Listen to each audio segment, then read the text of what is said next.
A federal courtroom in Washington just erupted into chaos that no one inside that room will ever forget. A total of 11 jurors visibly reacted in open court this morning when Mark Meadows, Donald Trump's former White House chief of staff and one of his most trusted confidants, broke his silence under oath and named Trump directly, providing sworn testimony that prosecutors are already calling the single most devastating statement delivered in a federal courtroom in a generation. And this isn't a plea agreement technicality or a procedural maneuver that lawyers will argue over for years. This is the man who sat 6 feet from Trump in the Oval Office every single day, a man who personally witnessed the events at the center of this prosecution, raising his right hand and dismantling every defense Trump's legal team has built. When a president's own chief of staff takes the stand for the prosecution and names him by name under penalty of perjury, you know the legal and political walls surrounding this president just collapsed simultaneously. Hit that subscribe button right now because you won't want to miss any of the videos I release. So, what triggered this unprecedented courtroom reversal? According to multiple legal sources familiar with the proceedings, Meadows accepted a formal cooperation agreement with the Department of Justice on March 3, 2026, after federal prosecutors presented him with evidence he had not previously seen: intercepted communications, financial transfer records, and internal White House logs that left his own legal team advising him that continued silence was legally untenable.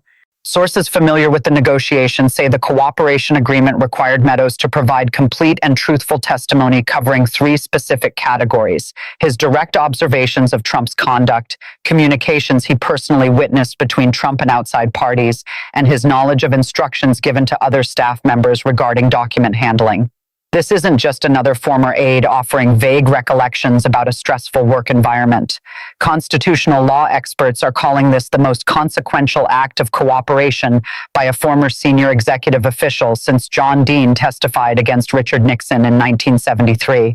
And believe me, when a man who dedicated years of his career to defending this president publicly, who campaigned for him, who sat beside him through 2 impeachments, now sits across the courtroom from him under sworn oath, something catastrophic has fractured the inner circle beyond any possibility of repair. Here's the full picture of what's been unfolding. Tensions inside Trump's legal defense have been building since November 2025, when the Senate Judiciary Committee, led by Chairman Dick Durbin and Ranking Member Lindsey Graham, began receiving sealed filings indicating that at least 2 members of Trump's former inner circle were engaged in active cooperation discussions with federal investigators. But everything reached a crisis point on the morning of March 11, 2026, when Judge Beryl Howell of the United States District Court for the District of Columbia unsealed an order confirming that Mark Meadows had been formally designated a government witness in the ongoing federal obstruction and conspiracy trial, United States versus Donald J. Trump, case number 23 CR 00257. The courtroom, a wood-paneled chamber on the 4th floor of the E. Barrett Prettyman Federal Courthouse on Constitution Avenue fell so silent when Judge Howell read the order aloud that reporters present in the gallery described hearing the ventilation system above them. Meadows was escorted to the witness stand by 2 federal marshals at approximately 10:14 in the morning. He wore a dark suit. His face, according to courtroom observers, was expressionless. Prosecutor Thomas Windham, the lead government attorney, began the direct examination with a single foundational question. Did Meadows personally witness Donald Trump give instructions to withhold and destroy presidential records requested by the National Archives between January 13th and January 17th of 2021? Meadows leaned forward, adjusted the microphone, and said clearly and without hesitation, yes.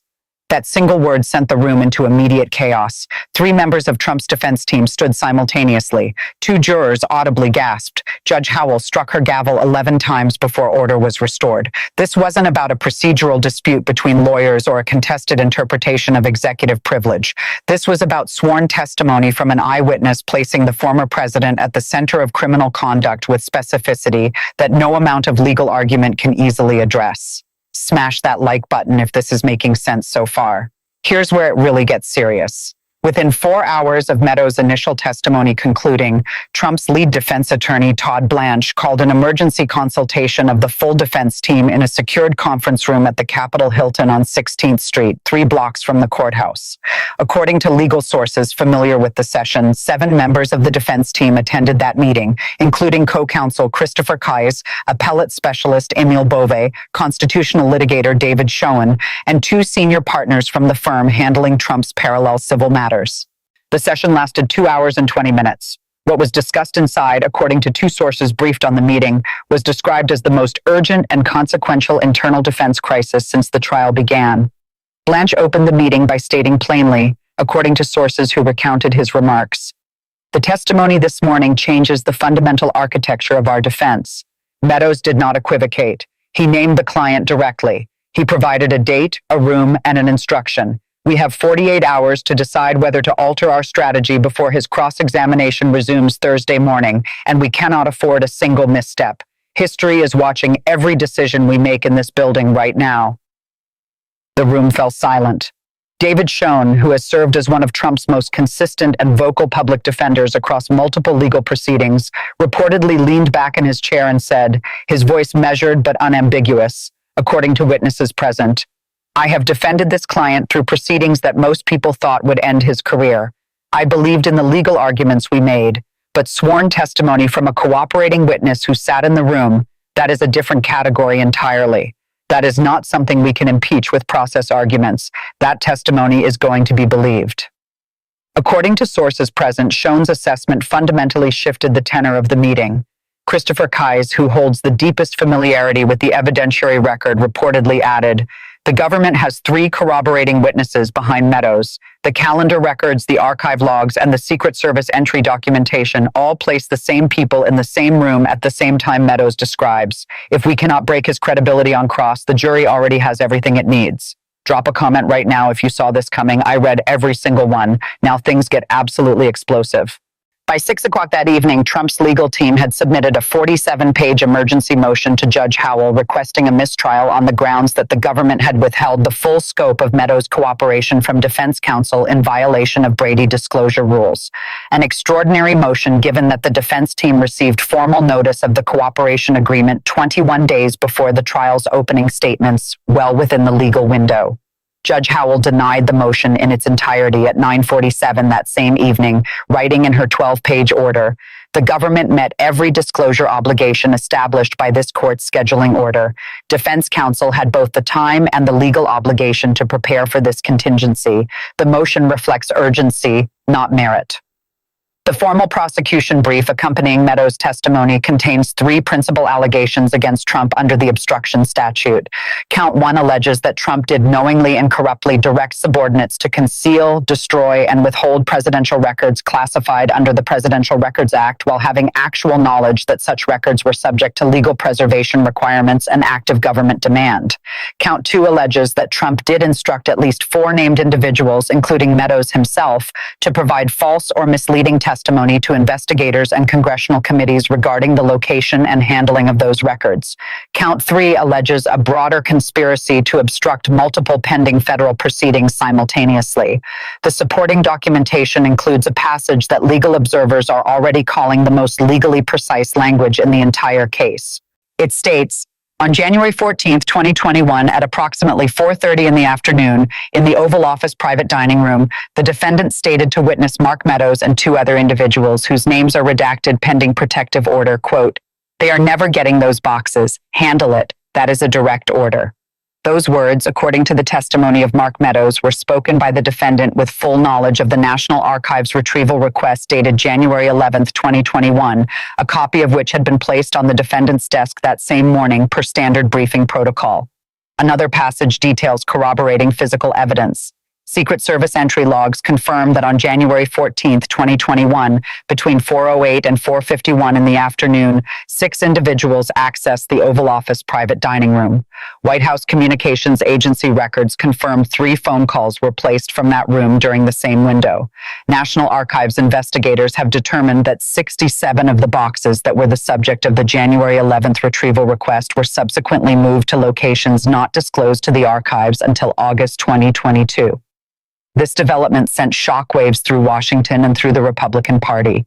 When a former chief of staff testifies under oath with corroborating documentation dating to specific hours of specific days, the legal argument that no crime occurred becomes extraordinarily difficult to sustain.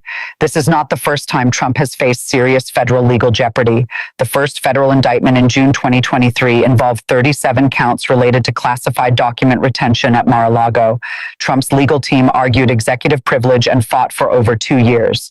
The case survived multiple appeals. Then came the January 6th federal case. That case produced guilty pleas from several co-defendants, but Trump maintained that none of it reached him directly. No cooperating insider, no eyewitness with direct personal access. Party loyalty and legal delay held the line. Now it is completely different. This testimony comes from inside the Oval Office itself. The evidence involves sworn eyewitness testimony corroborated by physical records, not disputed interpretation of public speeches. The charges include a direct instruction attributed by name, date, and location. And Meadows is only the first cooperating witness prosecutors have confirmed. Subscribe immediately if you haven't yet. This content doesn't exist anywhere else. So what exactly made Meadows' testimony so legally devastating? According to prosecutors and legal analysts who have reviewed the public record, 3 specific pieces of evidence proved dispositive in the government's case. First, the direct instruction testimony from an eyewitness inside the room. Prosecutor Thomas Wyndham presented the jury with Meadows' sworn account that on January 14, 2021, he personally heard Trump give a specific verbal instruction regarding the records boxes, an instruction that Meadows documented in a contemporaneous personal note recovered by investigators. According to Senate Intelligence Committee member Mark Warner, who was briefed on the case's evidentiary foundation, when you have a cooperating witness who wrote the words down the same day they were spoken before any investigation existed, that documentation is extraordinarily powerful. That is not reconstruction. That is a record. Second, the physical corroboration from government logs and archive records. Investigators cross-referenced Secret Service entry records, White House Communications Agency logs, and National Archives tracking data to establish that 67 boxes identified in the January 11th retrieval request were moved on January 14th and 15th to locations not disclosed to the archives for over 18 months.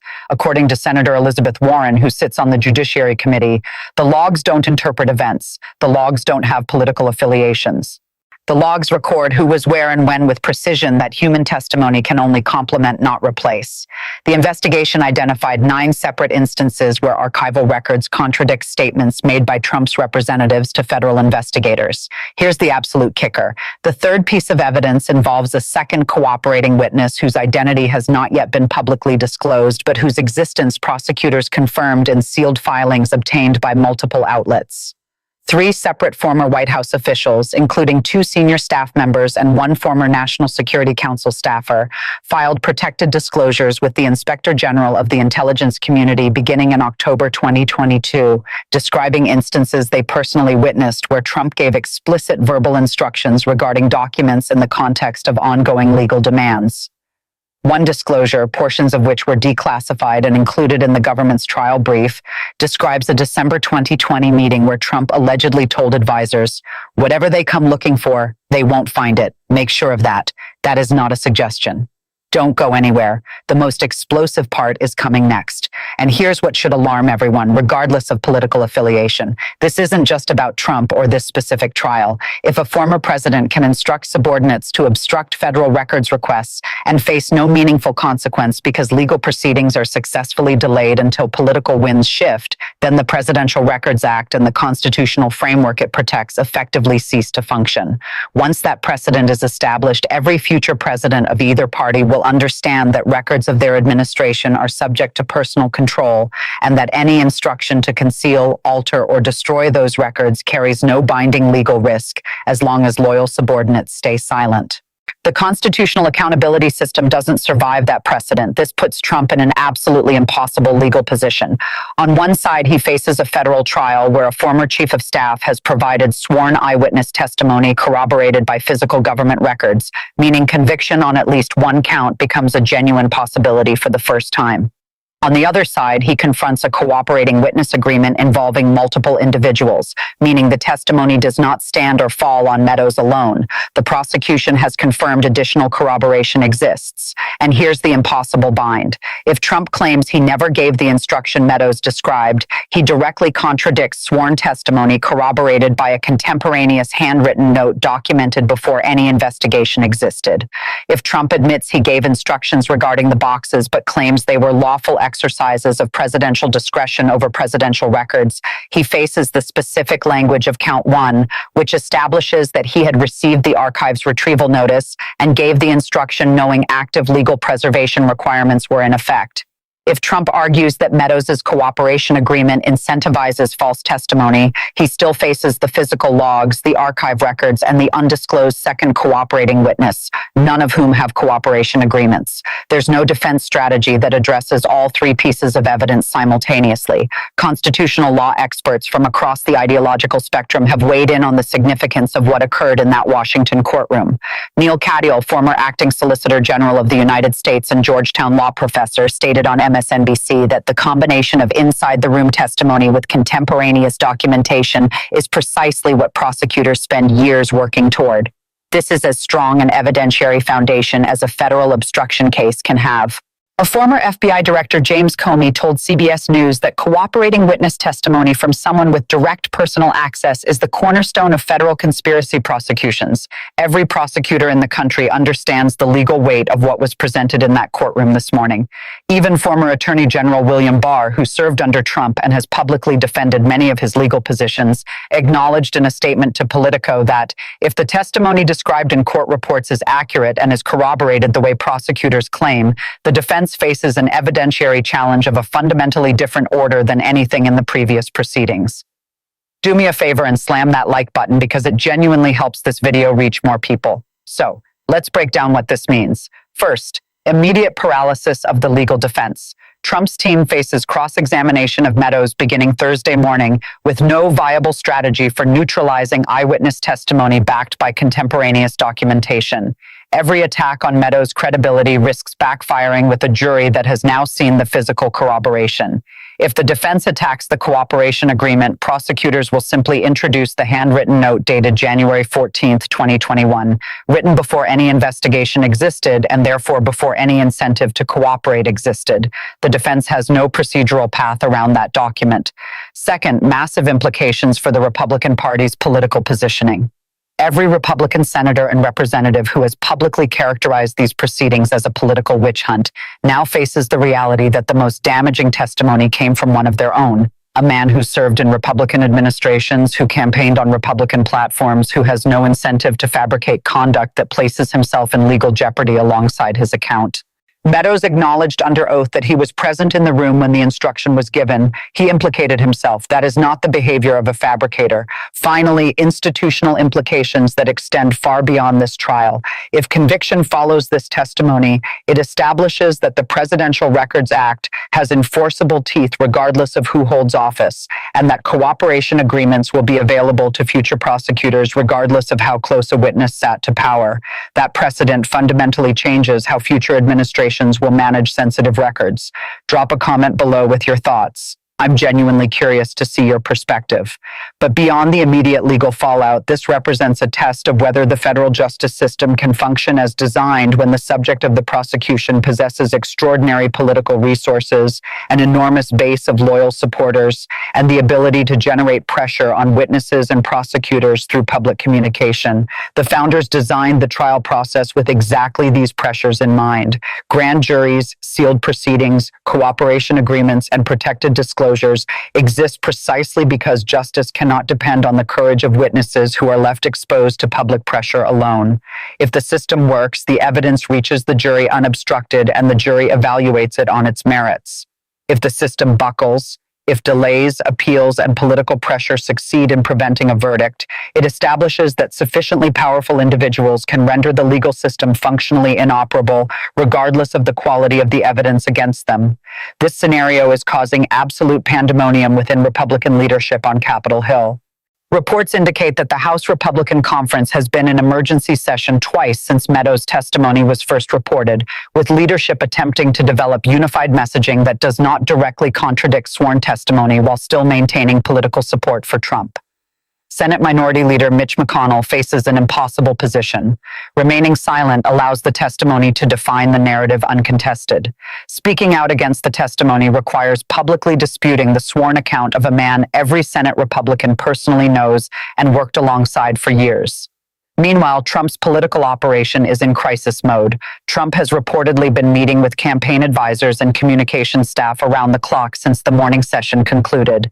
Early statements from Trump's Truth Social account characterized Meadows as a broken, pathetic human being and described the prosecution as a third world show trial engineered by enemies within the deep state.